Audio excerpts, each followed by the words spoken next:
Érase los tiempos mitológicos, érase los tiempos en que llegada la primavera, los gigantes se desafiaban a construir enormes torres de barro en las márgenes de los ríos con el espíritu de un juego, con las generalidades de un deporte. Érase la mañana en que los gigantes, cada uno sobre cada una de las márgenes del río Luján, donde abundaba el trébol y la cina, comenzaron el desafío. Todos los moradores del pequeño pueblito que se erigía próximo al río estaban allí junto a su familia para ver la gran competencia. Por fin, después de muchos años, dos gigantes de verdadera talla y valía se encontraban cara a cara en ese tramo del río. Cuando el árbitro de la competencia hizo sonar una especie de cuerno, se dio inicio al juego. Los gigantes, cada uno por su lado, introdujeron sus enormes manos en el fondo del río para extraer el barro necesario para cimentar una buena base. Esto era esencial si se quería erigir una torre bien alta.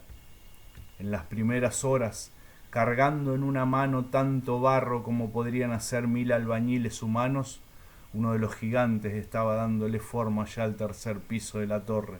Del otro lado del río, la obra del otro gigante también era colosal.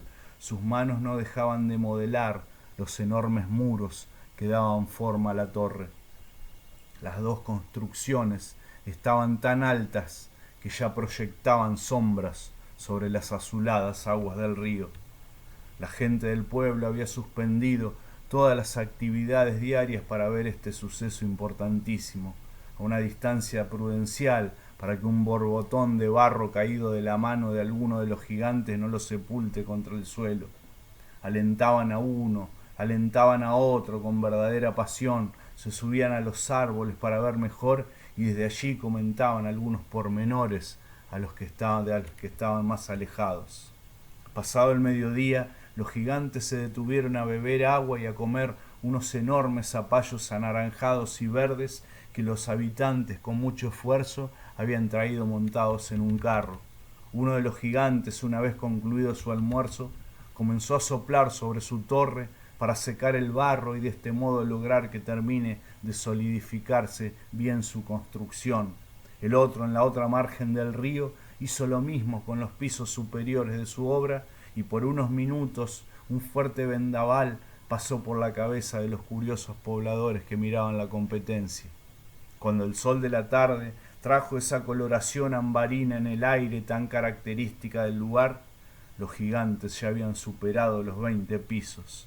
Era increíble ver esas enormes torres erigidas en menos de un día alcanzar alturas imposibles de imaginar. Cayó la noche y los gigantes se tumbaron a descansar en el suelo. Los ronquidos se escuchaban a cientos de leguas y podían confundirse con truenos de una pesada tormenta. Pero antes de que salga el sol, en la penumbra que antecede a la madrugada, los gigantes pegaron un salto y sus manos ya estaban otra vez cargándose de barro para dar forma a los pisos superiores de sus torres. Los moradores del pueblo estaban ansiosos porque se acercaba el final de la competencia. Uno de ellos colocó la última flor en la corona, que era el humilde premio que le daban al ganador. El árbitro hizo sonar otra vez su cuerno. El juego había terminado. La torre de uno de los gigantes aventajaba por escasos metros a la del otro. El ganador dio un grito triunfal cuando le fue reconocido el triunfo, y tal como era costumbre en esos juegos, el gigante que no había ganado con su enorme golpe en la base, derribó su torre y el barro seco se desmoronó y cayó de nuevo al río para volverse otra vez limo del fondo. Luego saludó a la gente del pueblo que lo ovacionó como un verdadero campeón y tomó rumbo para donde se encontraba su morada.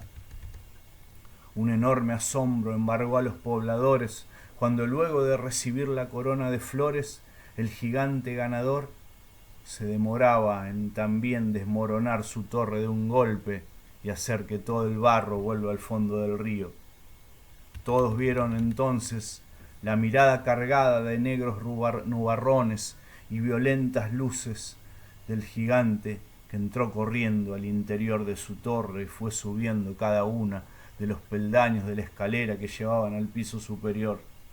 Desde allí asomó su enorme cabeza, agitó sus tremendas manos, desde allí gritó, desde allí mandó, desde allí dio órdenes terribles y desde allí comenzó a someter al antojo de su autoridad a todos los habitantes del pequeño pueblo a orillas del río, que de un momento a otro habían quedado sometidos al imperio de un gigante.